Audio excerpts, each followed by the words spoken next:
Alright, good evening folks, it's Enforcer Matt and welcome back to another Short War video, and today we have very big and very disturbing news coming from the territory of Ukraine, because today we've heard that for the first time ever in the history of armed conflict, Russia has fired an ICBM missile at the territory of Ukraine, and that missile is impacted in the Dnipro region, and apparently it was equipped with a MIRV warhead, which is a warhead typically reserved for nuclear weapons, and this is a very big and escalatory attack, and right now we have all the analysis as well as the launch side of the missile, and also the possible NATO response that might be coming after this attack. We are also hearing that Ukraine attacked the launch site of the missile at Kapustin Yar inside of mainland Russia, and that site has been attacked with drones, and we have that footage as well. And also we are getting word on another front that the Moscow ambassador to the UK is now telling the UK that they are in a direct conflict with Russia, and something might be popping off between the two countries very shortly. And also on another piece of news as well, we are hearing that the Storm Shadow missile strike against Russia by Ukraine the other day was a very big success, and we have the aftermath of that attack, including severe damage to a Russian command post. But with that, we are jumping into our first piece of news of the day, which goes to Disclosed TV. And this is by far our biggest story of the day. In fact, probably our biggest story of the year, that is, because Russia for the first time ever has fired an intercontinental ballistic missile with multiple reentry warheads on a city in Ukraine in very historic footage. And today is November the 21st, and today marks the first day that an ICBM was used in an armed conflict anywhere in the world in history. So today was another feat, in fact a very bad feat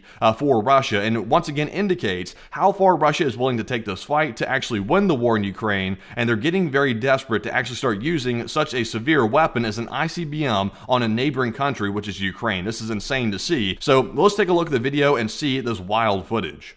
So right here we can actually see multiple warheads from that MIRV system that was launched with the ICBM impacting on Dnipro, and there's about 6 of them or so, and this is consistent with a MIRV system because the way it works is one warhead is launched on the ICBM, and then in flight right down to the target, multiple warheads break off from that singular warhead and then strike the ground. The idea behind it is to cause more damage and also to make it harder to shoot down if it's even possible to shoot the thing down whatsoever. So right here we are seeing glowing re-entry vehicles entering the ground in Dnipro, and I can't emphasize enough how wild this is to see on video, because I never thought we would actually see this on video. This is something very historic to see indeed, and also very disturbing to see, because this indicates a massive jump in escalation in the war, and also this is a threat designed to be pointed at the United States, not necessarily Ukraine, because it was on Ukrainian territory, but I think primarily Russia is trying to scare the USA out of supporting Ukraine, and that's what we're seeing right here. But with that, we're jumping into our next piece of news here, which goes to PSO1, and we're not exactly sure what the exact model of ICBM was that was launched at Ukraine, but we do know generally it was an ICBM, and apparently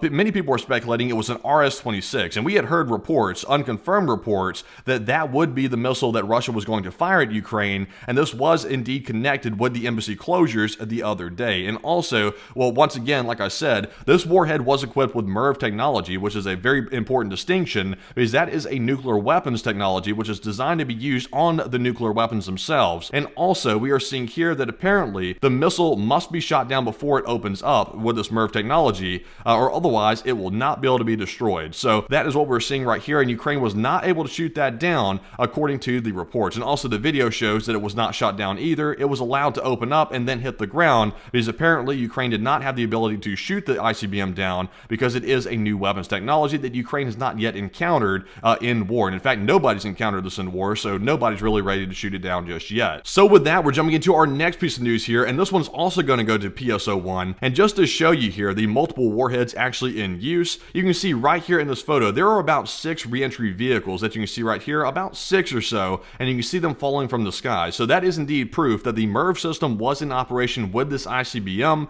and that is a very big deal. So as you can see right here, it says at the moment of arrival of the ICBM in the video, you can see the fall of several warheads at once, and each of those warheads weighed about 150 to 250 kilograms, and there's only one missile, but like I said, during flight the warheads separate from each other and then impact the ground. So that is the way that system works, and that is what we saw on the video evidence. So moving on here from the details about the missile itself, we're moving on here to the aftermath, because apparently there has been damage to a building within the central Ukrainian city of Dnipro following an impact from the conventional warhead of a MIRV-equipped intercontinental ballistic missile launched by Russia, and surprisingly the damage appears to be minor, with the warheads used either being extremely small or inert. So let's take a look at the video and see the damage. And right here you can actually see there is a building smoldering from one of the impacts of that MIRV system that impacted the ground, and it looks like the firefighters are getting the fire under control pretty quickly, and it looks like relatively the damage is actually contained decently well. So apparently this was not a very big warhead, and in fact OSINT Defender believes it might have been inert, and it is possible that it could have been that way, but nonetheless there were kinetic impacts from that missile and the several parts of it that separated in flight. So nonetheless it was damaged, and we see that right there in the video inside of Dnipro. But with that, we are jumping into our next news article here, and this one goes to the Euromaidan Press. And also, this is a very weird incident right here. We saw the Russian MFA spokesperson come out and actually make a statement to the press, and apparently someone called up and ordered her not to comment on Russia's ballistic missile strikes during the press conference. Like, she literally answered the cell phone in the middle of the conference and started talking to some unknown male voice, which was telling her, do not comment on the ballistic missile strikes. So I'm not sure if this was some type of theatrics, maybe for the public's sake, or maybe this was an actual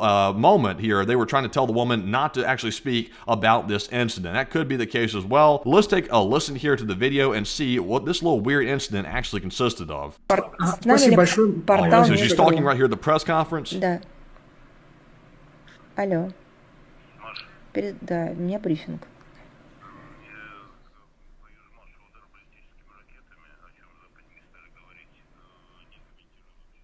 Да, хорошо, спасибо. I'm not sure if you could actually hear that on the audio, but you could faintly hear the guy on the phone telling her not to comment on the ballistic missile strikes, and it was kind of weird, but she held the microphone kind of like right up to her microphones where you could actually hear the audio coming from the call. So I'm not really sure if this is theatrics or what this was. It could have been catching her at the last minute from making a wrongful statement that might have made the Russians look bad. Very weird indeed. Let me know down in the comments below what you think that was all about. But we're moving on here to our next post, and this one goes to War Translated. And we have gotten official confirmation from the Center for Strategic Communications of the Armed Forces of Ukraine. They have confirmed the use of that ICBM against Ukraine in Dnipro, and they said, quote unquote, Ukraine is the first country in the world to be targeted by an intercontinental ballistic missile, and we will do everything to ensure that Russia remains in history only for its crimes, said the Armed Forces Stratcom. So this will become important in just a moment, because apparently Ukraine is confirming that an ICBM hit their territory, but we are getting some conflicting reports from the Western sources, and they are disputing whether or not this actually was an ICBM or not. But nonetheless, even if it was or wasn't, if let's say for example it was an IRBM, this is still nonetheless very serious and a massive escalation. But let's go ahead and jump right into our next post here, which does go to War Translated once again, because we get those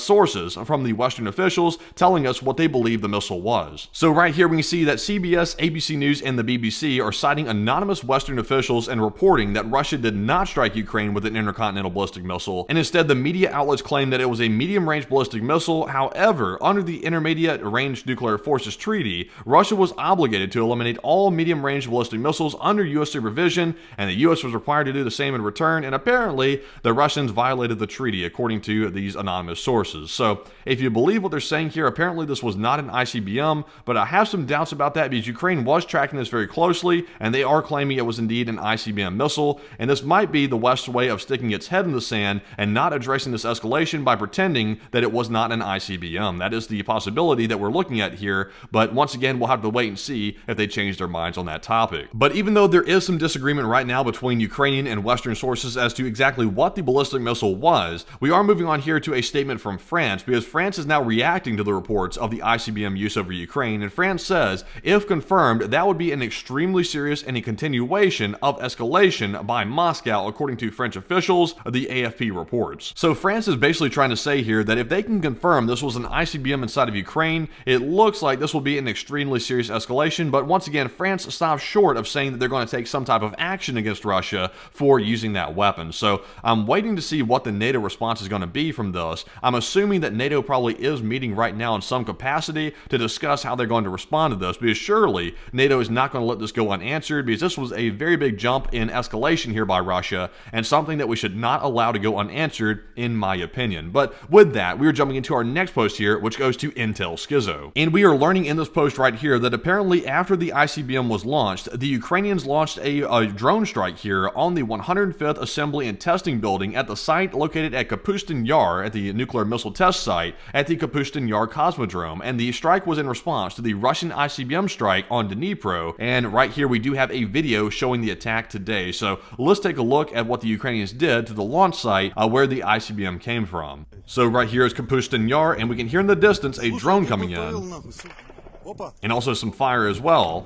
And there went a drone exploding right there in the air. It looks like the Russians were actually able to take that one out, and it did not get to hit its target. But once again, that is more proof that there was an attack launched by Ukraine on the Kapustin Yar nuclear test site as a result of that ICBM launch. So Ukraine was retaliating for it, even though at the time, nobody really knew what was on that ICBM. It could have been armed with a nuclear missile. It could have been armed with anything. Nobody knew until it hit. So we are now moving on to our next article here, and this one goes to Nexta. And we are also getting pictures of the debris from the ICBM which was used to hit the city, and the journalists note that they received the images from a source in the Ukrainian security forces, and according to him, there is no guarantee that these fragments belong to a single missile. So taking a look at the pictures here, there is a weird contraption right here which is allegedly off that ICBM which was caught on the ground, and also we do see some type of connector or fuse or something like that with some serial numbers on it. So maybe that will allow the Ukrainians to track down the source of the missile and determine exactly what the model was and whether or not this was a ICBM or an IRBM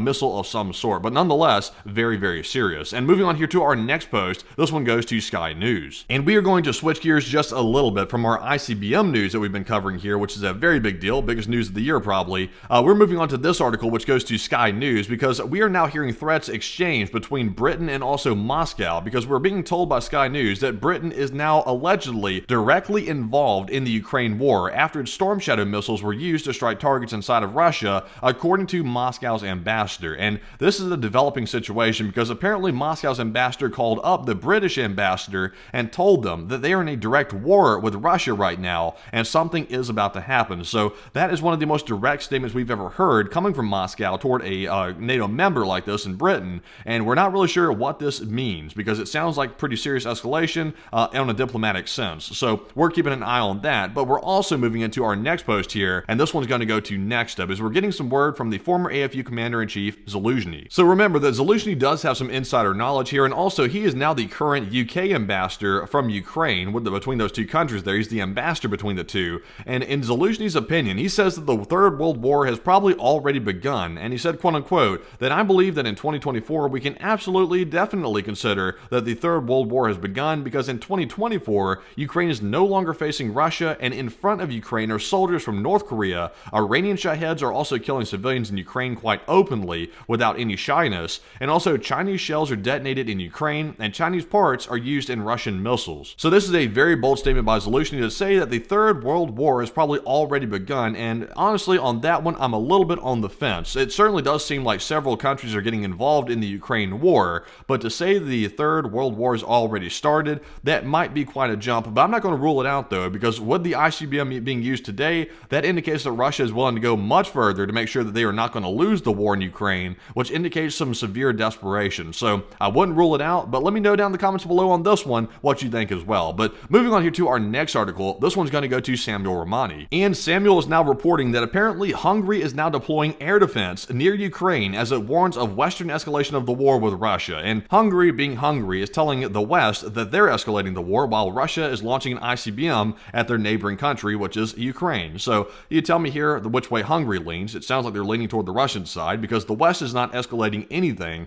They are simply letting Ukraine defend itself, and that is not escalation. So Hungary is once again being Hungary and making these statements, but they are deploying air defenses, which is also a pretty big telltale sign that they're getting a little bit worried themselves. But moving on here to our next post, this one is going to go to Nexta as well. And just a recap here on this story, as we're switching gears to another one. This was the Storm Shadow strike that we saw the other day, conducted by Ukraine on Putin's bunker in the Kursk region. Apparently here, the strike, which was several Storm Shadow missiles launched at a sanatorium, which is under the control of the Russian presidential administration. Apparently there was a communications hub and a command facility underneath the sanatorium here. To show you a picture of it, this is what we saw yesterday on the stream. This facility was targeted by Storm Shadows the other day, about 10 of them or so, and it was hit quite severely. But yesterday we really were not sure the extent of the damage to this facility, but today we've gotten a really good idea of what has happened to it, and in this post from Status 6 Military and Conflict News, we do hear exactly who was killed in the attack and also what was damaged as well. And we're told that 18 Russian servicemen were killed while 30 were wounded, plus 3 North Korean soldiers as well as a result of the missile strikes on the command post on November the 20th, which was yesterday, and the majority of the casualties are said to be Russian officers from the Southern and Eastern Military District, and the deputy commander of the Leningrad Military District, Lieutenant General Valery, was also allegedly present at the command post during the strikes, and his condition at the moment is unknown. So remember, I suspected the other night that there was probably some high-value target at that location, as well as equipment that would needed to be taken out by the Ukrainians, and it sounds like that was indeed the case, and that's what we saw right here. So we still have some more information which is on the loose that we need to hear to know exactly what was taken out at the facility, but we do know here that there was quite a bit of people taken out from the Russian side, so that is that piece of news. But with that is actually our last piece of news for the day, and once again, today has been a historic day of news indeed, the first ever ICBM launch we've ever seen, and this is nothing to really celebrate. This is something actually to be quite disturbed about, in my honest opinion, because it indicates that Russia is getting on the fringe, and this is not a good look. So we are going to be watching for more news to come out throughout the day and cover the rest of it on tonight's live stream, so be sure to join us at 10 p.m. Eastern tonight on YouTube on our live stream to hear the rest of the news, and also be sure to put a like on the video and subscribe to the channel as well for more daily Short War updates just like this one. But with that, folks, if you want to support our channel financially, you can do so on our Patreon page. The link is in the description below for Patreon, where you can go over there and sign up for a monthly membership and support the channel that way, which is a very big help because we're largely crowdfunded by the viewers, and it's you, the viewers, that make all this possible. So once again, thank you all for watching. We'll see you all tonight, and bye-bye for now.